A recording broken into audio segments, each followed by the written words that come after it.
In the wild highlands and war-torn plains of Central Asia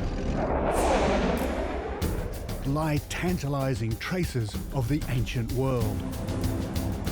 Here 2,300 years ago, Alexander the Great became the first European to rule the East. In an epic campaign, the ancient Greeks crushed the Persian Empire. It was a turning point in human history. Along the banks of the mighty Oxus River, Alexander discovered a highly developed Eastern civilization. My name is David Adams. I'm a photojournalist, and I want to explore the footprints of this ancient world, today almost entirely erased. This is my quest for Alexander's lost world.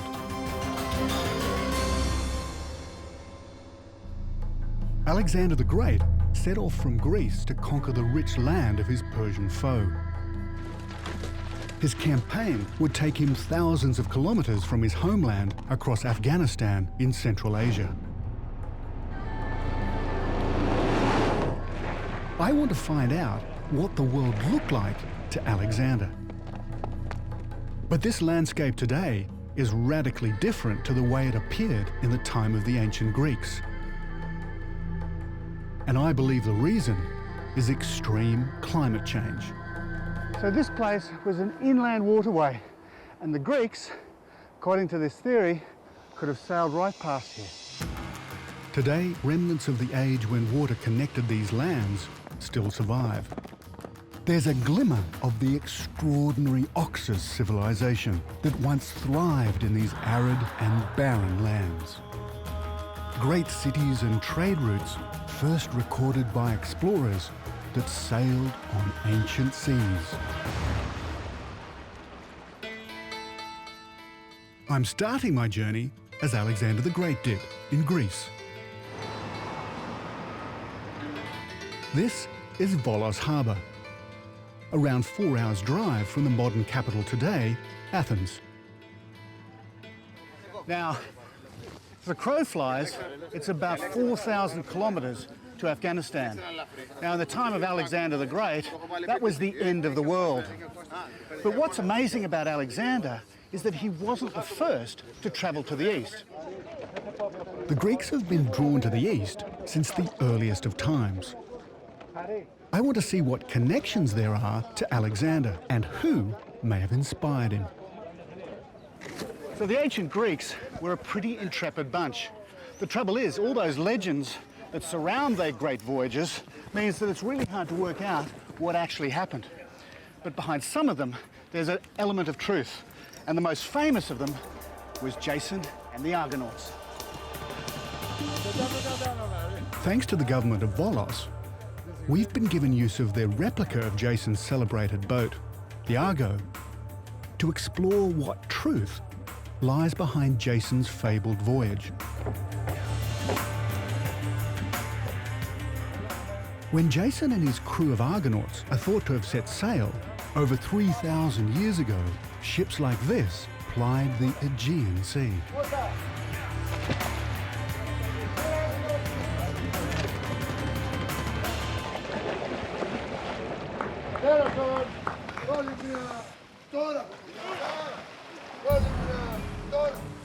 Jason and the Argonauts is an ancient Greek myth, a tale passed down for millennia.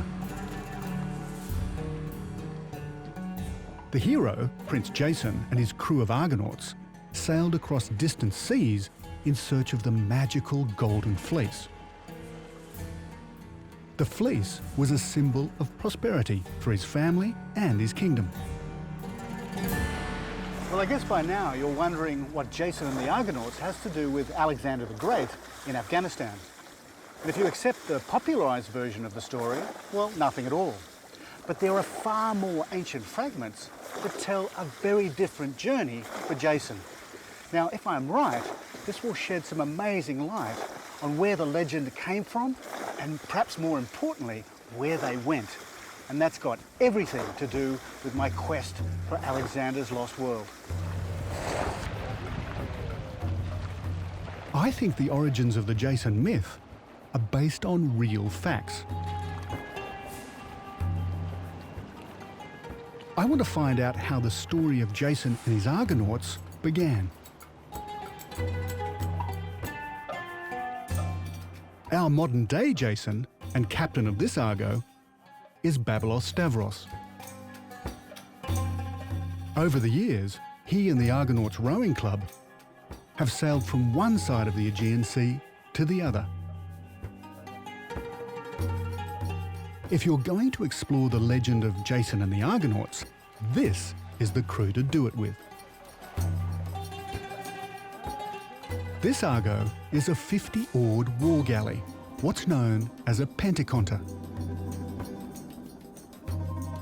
Crafted by hand using Bronze Age tools and techniques, there's not a nail to be found anywhere along its 28-metre-long hull.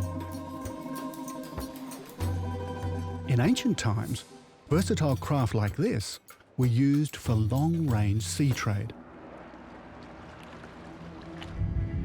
The popular version of the Jason myth says that in 1263 BC, they set sail from Mycenae in Bronze Age Greece into the Aegean Sea.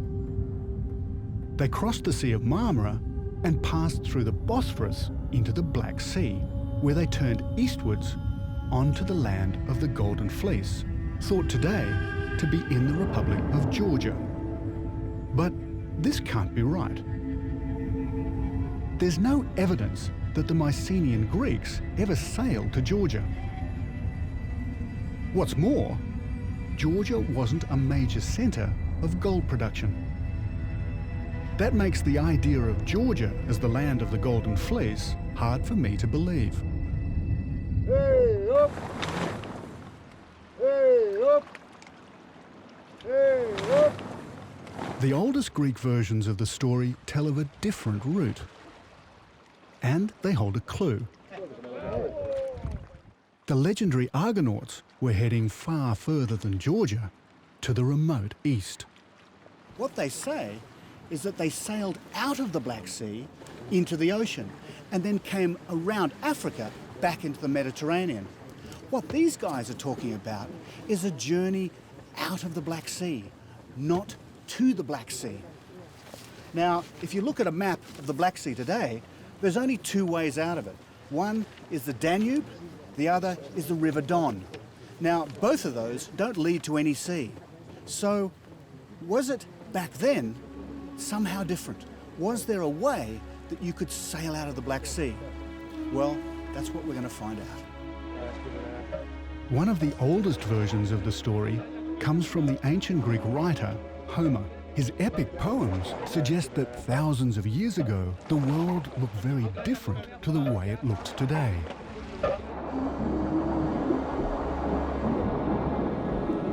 Water levels were so much higher, the seas, lakes and rivers of the Earth would be unrecognisable to us now. At the end of the last ice age, around 14,000 years ago, climate change began to melt the vast ice sheets of the Northern Hemisphere, causing mega floods. The Caspian Sea rose more than 50 metres. That's over 160 feet. As it continued to rise, it spilled over, flooding into the Black Sea. These two seas were once connected by a massive waterway, and I believe it's the trading link described in legends as the River Fasis.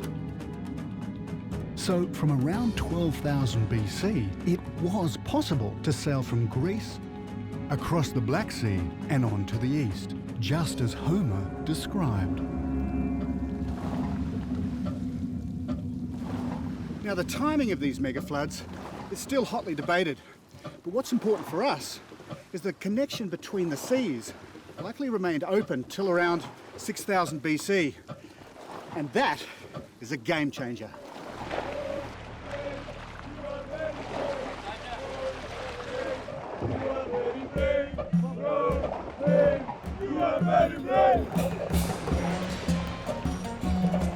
The ancient Greek tale of Jason and his brave Argonauts could have originated thousands of years earlier than we think, with the first people to sail across this ancient waterway. We're pulling into shore because there's a very special place I want to see, a short distance out of town.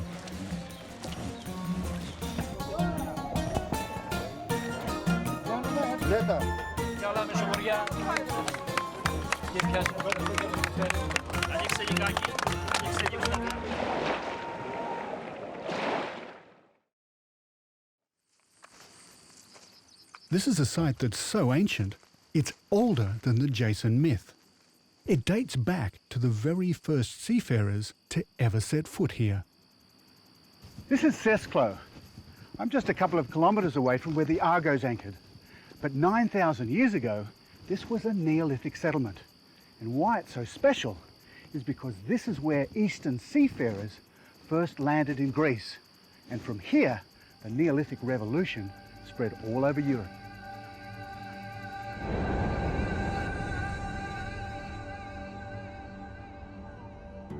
In the Neolithic era, a revolutionary change in human civilization was taking hold. People left the nomadic lifestyle and began to farm. Now they could rely on a stable source of food, and this in turn gave them the freedom to travel. Archaeologists refer to it as the Great Exodus. In a series of voyages between 7 and 6000 BC, pioneering seafarers sailed westwards from the coasts of Turkey and Syria across the eastern Mediterranean all the way to Greece. What's so significant for us is the place where these seafarers settled, right here, is exactly the same place that the Jason legend begins. I believe the story of Jason and the Argonauts is far older than we've ever believed. I think it originates with those seafarers. So instead of being a Bronze Age tale told only 3,000 years ago, I'm convinced the legend of Jason and his Argonauts began with the true story of pioneering Neolithic mariners who migrated across the world when the seas were connected.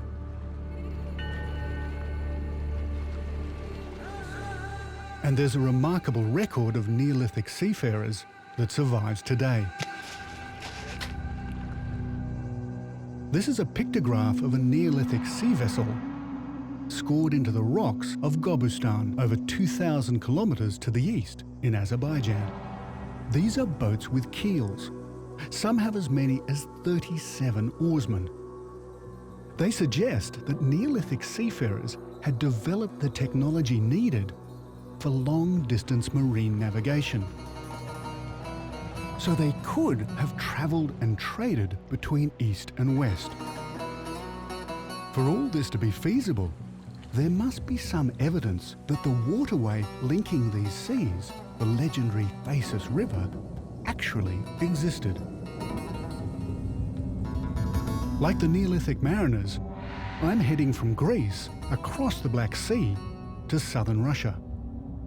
Water levels have dropped by as much as 75 metres. That's nearly 250 feet.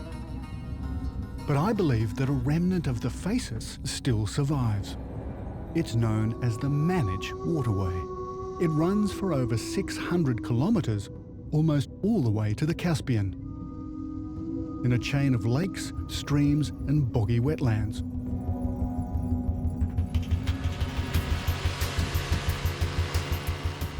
This is a conservation area, and I've jumped on board a Parks and Wildlife boat to explore. When water levels here were higher, these rivers and marshes were part of the immense Fasis waterway.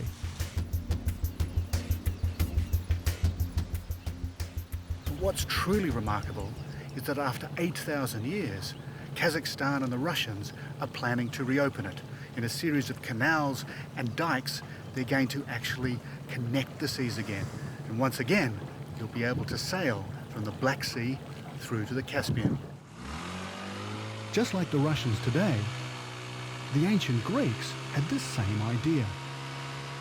Very likely inspired by the myth of Jason, Alexander the Great believed that once an ancient connection between the seas had existed. And in 282 BC, a Macedonian general named Patroclus was ordered to search the Caspian Sea to find out if it was still possible to sail between east and west. Patroclus' report reveals that he reached the point where the Manic waterway begins today. Here, he would almost certainly have seen all that remained was a series of streams and marshes.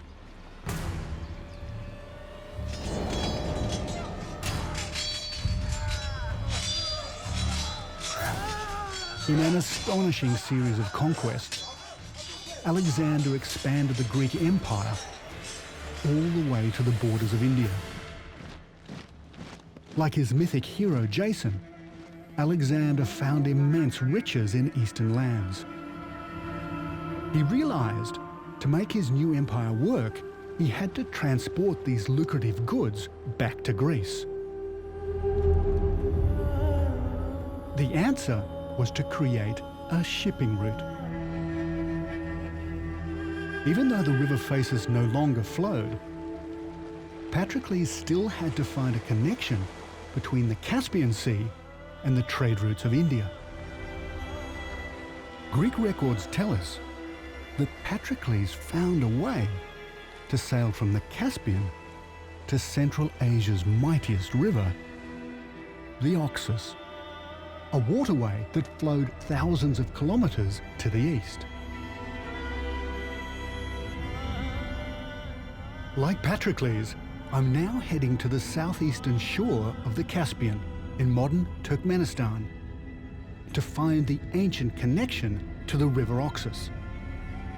The problem is, today, the Caspian and the Oxus are far from connected. They're separated by almost 700 kilometers of desert.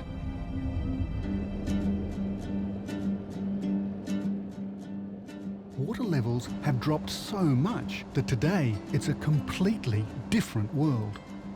So is this all sand dunes out here? Yeah. And how far does that go?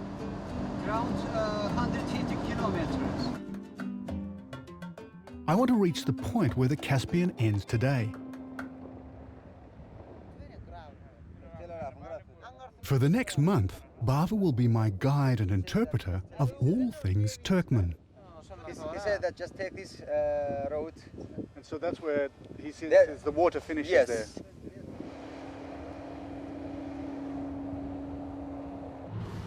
Well, this is probably as far as it comes. Can we stop here, Gooch?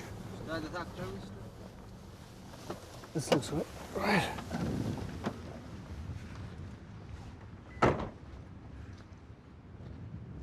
Well, this whole place is all salt. It's what's left of the ancient sea. But over here is where the Caspian comes to an end, or at least it's how far east it travels today. So that poses an incredible riddle, because according to the ancient Greeks, they were able to sail right across here and up to the Oxus. So the riddle is, what happened to the river? The Greeks describe a vast waterway where trade from the Oxus could be transported to the west. It's hard to imagine that this barren, salty landscape was once a busy and fertile shipping route.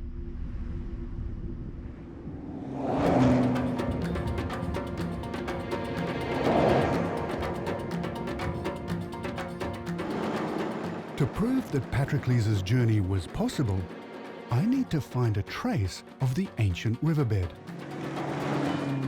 Our search leads us into one of the most extreme places on Earth, the Karakum Desert. Summer temperatures can reach 52 degrees Celsius.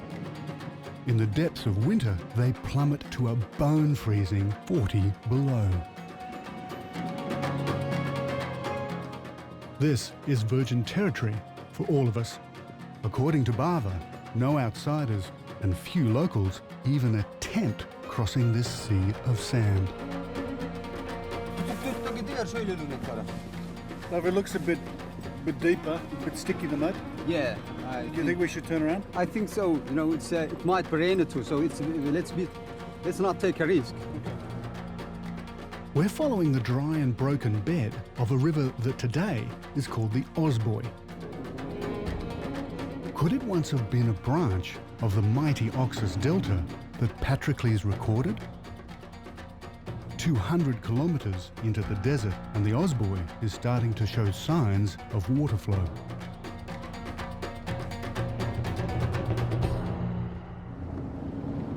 Looks like a moonscape, doesn't it? Yeah. Incredibly barren and very, very lonely. Tracking the river's course from higher ground is too difficult, so Bava's arranged a more traditional mode of transport. Friend Toli has agreed to take us out on horseback, so we can get down to the Osboy bed and explore. That's interesting.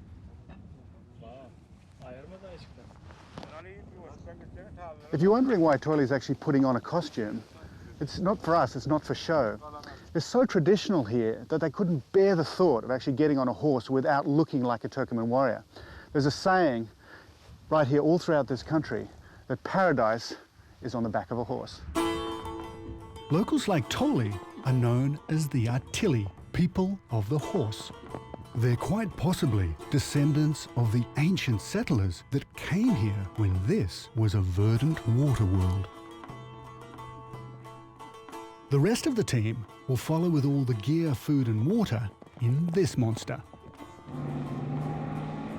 A Russian Kamaz, without a doubt, one of the toughest vehicles ever made.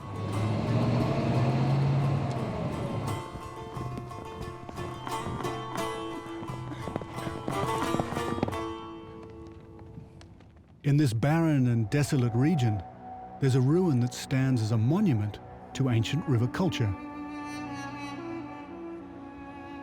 This is the only substantial fortress to be unearthed on the broken watercourse of the Osboy.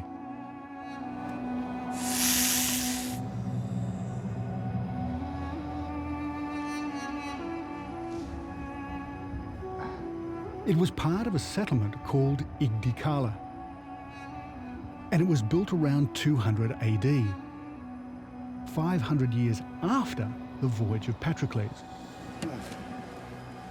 It's like it was yesterday. It's amazing that probably a good-sized town lived in this place, whether it was a place where there was taxes collected by water traffic or whether it was completely dry here and it was actually caravans coming through. It shows you how climate change can totally change a place. People could not live here today. It's far too dry and there's no water. It's all salt water. It's all that remains of a once thriving ancient city. Perched on high ground, Igdi would have been perfectly placed to guard the flow of people and trade. But the very presence of this fortress town suggests that even after the time of Patroclus, water levels here were still far higher than they are today. In the time of the ancient Greeks, the Oxus was a mighty floodway, as wide as the Egyptian Nile. The problem is, the Osboy is a slow, meandering river. These gorges are just 100 metres across at their widest points. That's only 300 feet. The Oxus would have been at least 5 times as wide. So there's just no way the Osboy could be the river connection I'm looking for.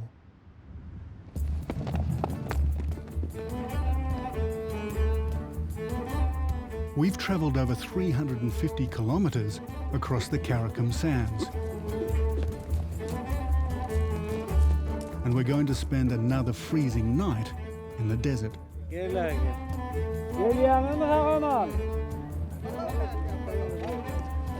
thank you.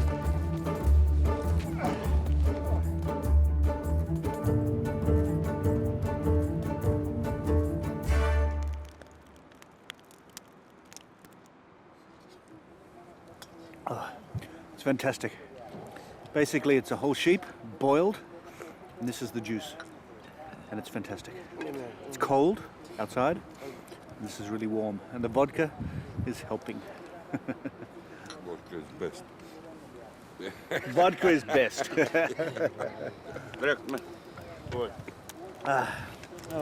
Давай, чин-чин. Chin-chin. Okay, come back.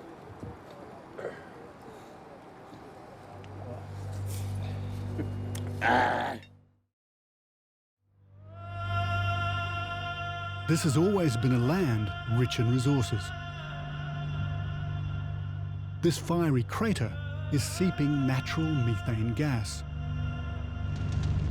It was ignited only 40 years ago, but it's earned the name Gate to Hell.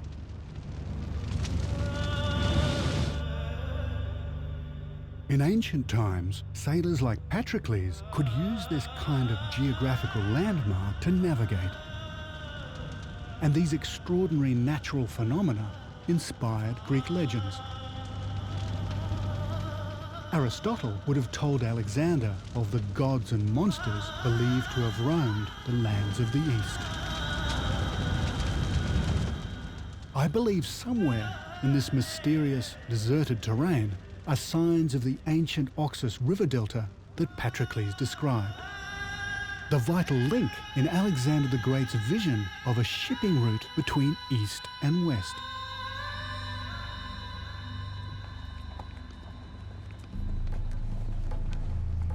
There's one forgotten theory that could hold the key. In 1898, Ellsworth Huntington, professor of geography at Yale University, analysed the fluctuation of the Caspian. He declared that the Osboy was not a river at all, but part of an estuary. Water levels were still so high in the time of the ancient Greeks that the Caspian and the Aral Seas were larger than they are today. And the terrain between the seas would have been covered with water, making a series of vast wetlands. Huntington's theory helps explain how Patroclus was able to sail east from the Caspian into the great delta of the Oxus.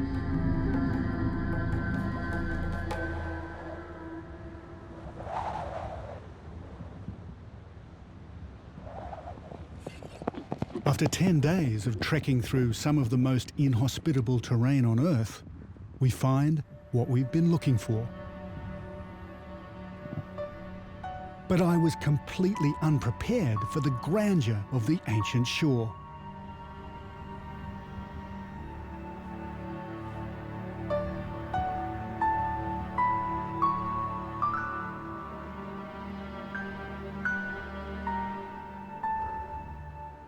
Standing here, it's clear that this was once the edge of a great inland sea.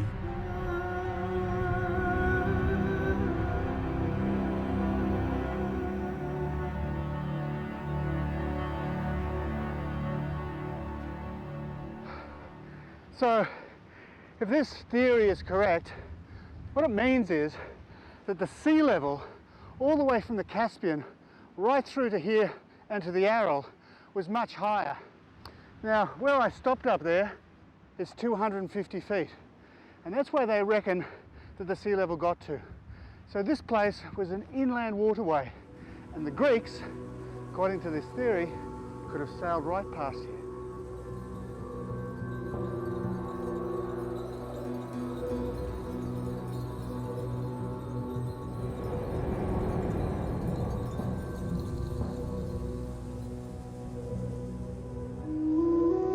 "2,300 years ago, this would have been a maze of river channels and countless reed beds. A bountiful wetland, just as Patroclus and the Greeks reported. I've heard that to the north lie the ruins of a magnificent city, settled by the Persians around the time Alexander travelled east.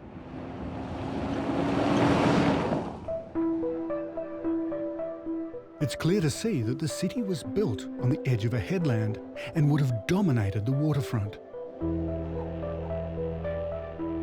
This is the great fortress of Dev Kessan.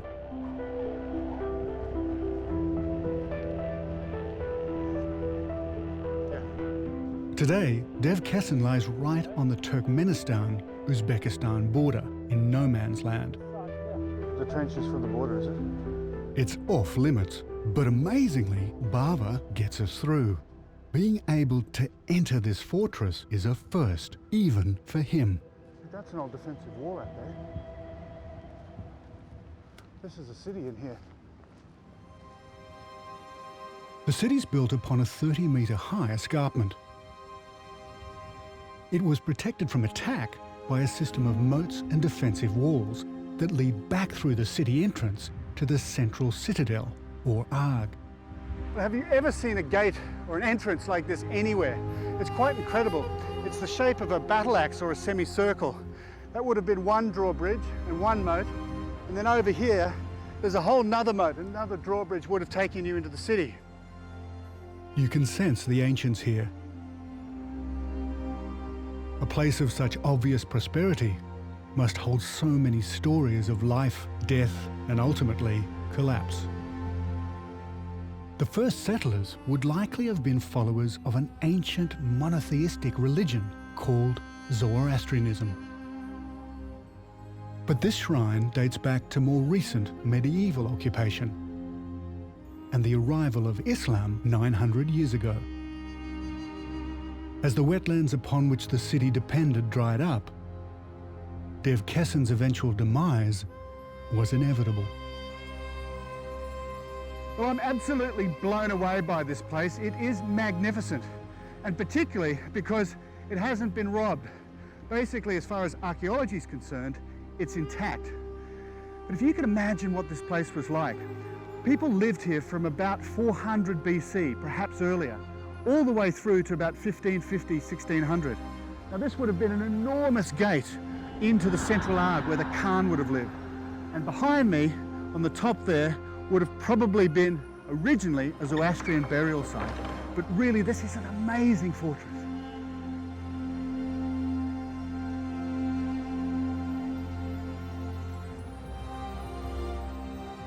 But Dev Kessan is not alone. Along this ancient sea coast are more than half a dozen ruined cities and citadels. And like Dev Kessan, all of them are built on high ground. The signs are everywhere of a massive drop in water levels.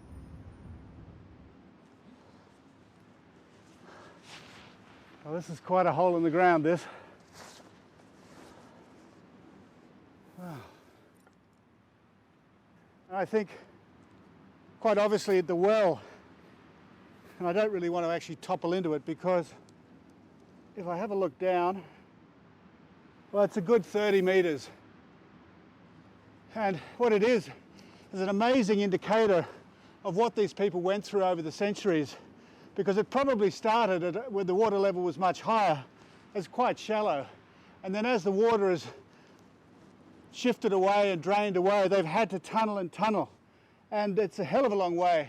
This would have had a huge contraption above it with donkeys pulling up big buckets of water, which would have been the water for the whole city. It's an incredible thing to have remaining. Usually these get filled in quite quickly. This one's completely intact, and it's quite marvellous.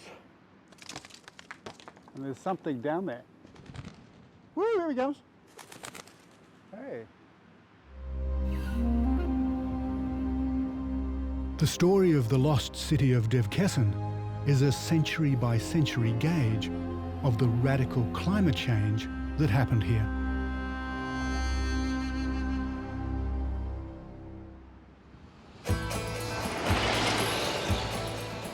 What's remarkable is that the very same thing is taking place today. We're heading even further north in the wake of the ancient Greeks into the former Soviet Union, modern-day Uzbekistan. I'm looking for the coast of the Aral Sea, and 60 years ago, this wasn't desert, but seabed. Just 2 generations ago, fishing fleets harvested great shoals of fish here. Like the aftermath of a tsunami, the last of the Aral fishing fleet lies scattered, like children's toys in the sand. But here the end was not caused by the sudden impact of an enormous wave. The people of the Aral literally watched their livelihoods slowly ebb away. We finally make out the grey blue of the seashore. This coastline has retreated by almost 100 kilometres. With no rainfall to speak of, the Aral relies exclusively on the waters of the ancient Oxus and the Xerxes. But these rivers have been so depleted by the impact of Soviet irrigation schemes that hardly a drop reaches the Aral shores. It ranks as one of Earth's greatest environmental disasters. Today, this sea is on the brink of extinction. According to my GPS, it's about 54 feet above mean sea level. That's about 16 metres. Now that's an incredible change from the 1960s, when the sea level was 100 feet higher than where I'm standing. What's also incredible, it's incredibly cold. It's about -2 degrees. My hands are absolutely numb, and operating this thing is quite difficult. Patrocles records the distance from here to the Caspian, but makes no mention of the Aral Sea.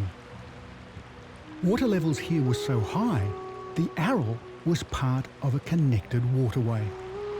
What for me is amazing is that 2,500 years ago, the sea level was actually 200 feet higher.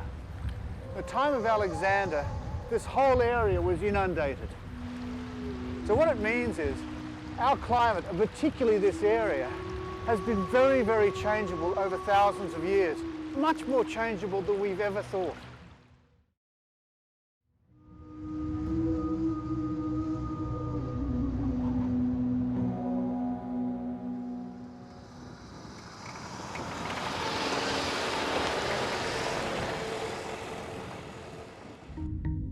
Like Patrocles, we've travelled across the Caspian all the way to the Aral Sea. Now we're heading south towards Afghanistan to reach the Oxus River. In the time of the ancient Greeks, it would have been a leisurely sail from here to the Oxus Delta. But for us today, it's a 300-kilometre drive. After 2 weeks of desert travel, we're about to reach our goal.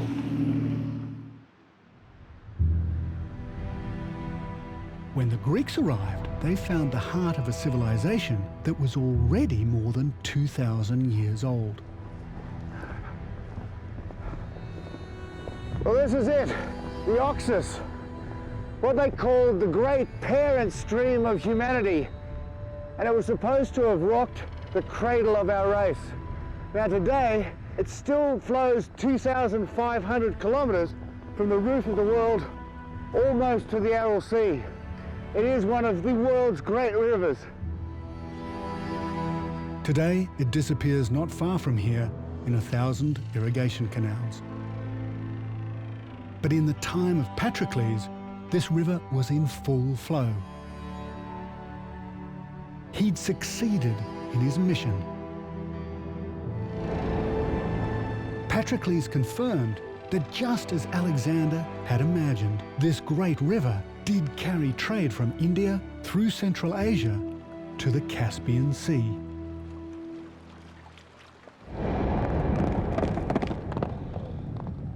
Now I want to cross the river to find out more about the Oxus civilization the Greeks discovered here. These Turkmen are on a cattle drive, and they're heading for the same place we are, a ferry boat. Today, only half a dozen of these old Soviet-era ferries operate along the river.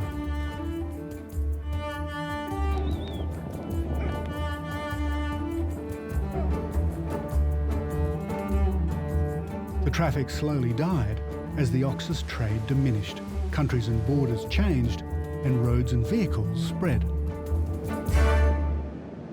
Well, barges like this have been going up and down the Oxus for a long time. Right through the Soviet period, you could actually sail from the Aral Sea. Today that's not possible, but in the Greeks' time, this river would have been full of traffic.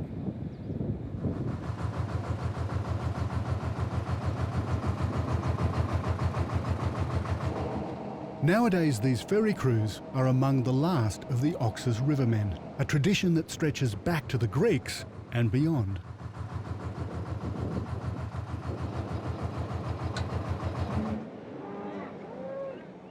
Long ago, the Oxus was an ancient highway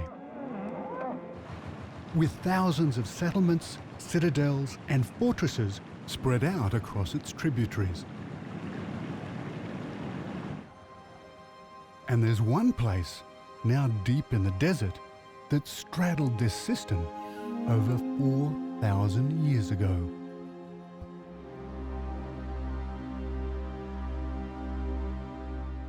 These are the ruins of the city of Gonur. In its heyday, it was a huge trading centre in a series of Bronze Age states that stretch for over 100 kilometres along the Oxus Valley.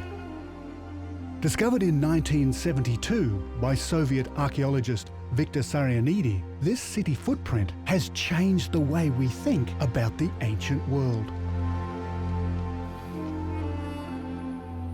Even today, it's clear to see Gonur's maze of streets.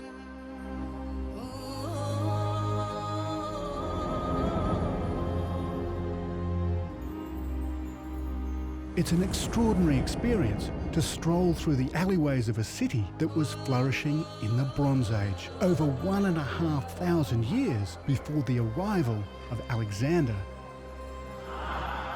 The people that lived here fired ceramics in kilns, grew grain, and raised livestock. Archaeologists have even found traces of a sophisticated irrigation system.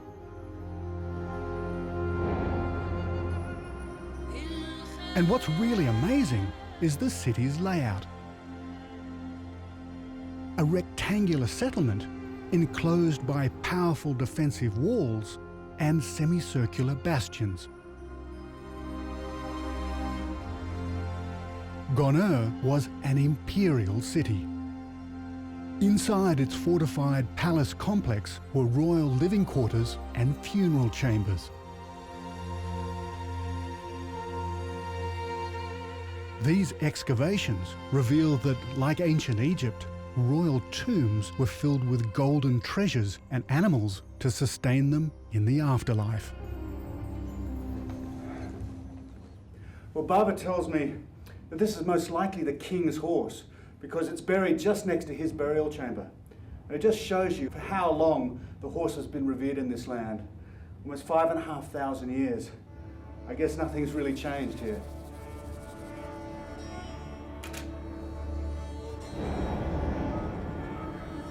Gonur was a major commercial centre, comparable to ancient cities in Egypt and the Indus Valley.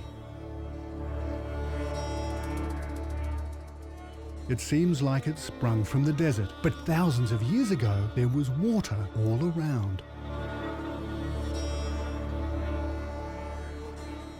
Well, once this was actually full of water. This was probably the king's reservoir. And this was a filtration system that took the mud out of the river or the canal water, so it was pure. But then something went radically wrong, and this place was abandoned. Gonur and its sister cities vanished just as mysteriously as they'd appeared. So how can this all be explained? How could a civilization simply appear, thrive for 500 years or more, and then just as mysteriously disappear? Really, that's just another example of just how fragile human society really is. These places thrived, and then they were turned to dust. Conquering armies like Alexander may have sped up the process, but really it's been the environment that's decided the fate of mankind.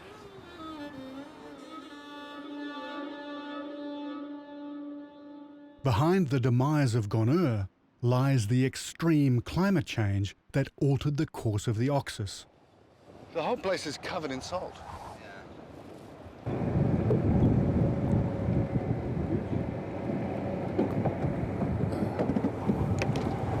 Wow. Well, this is incredible. This is an ancient lake. Now, my GPS has brought us here and it's confirmed the research that I've been doing.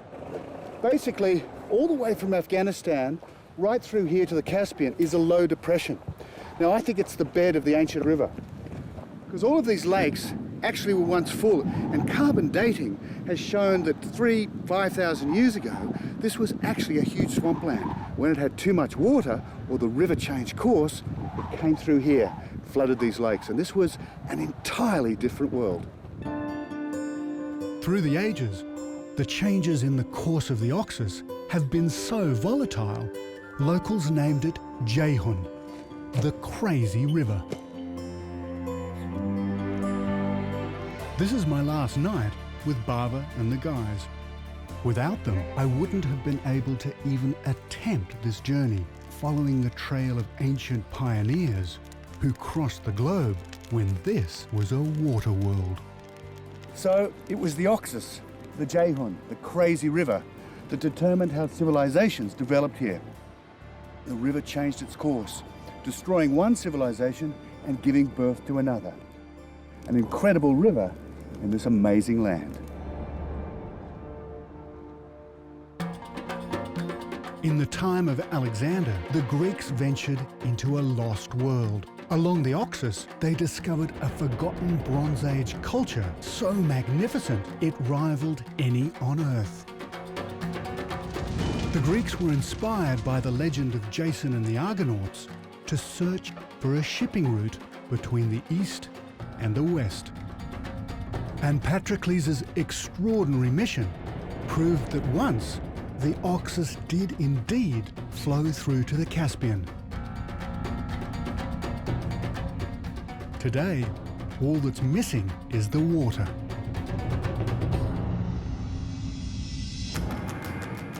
But far from the end of our journey, this is just the beginning.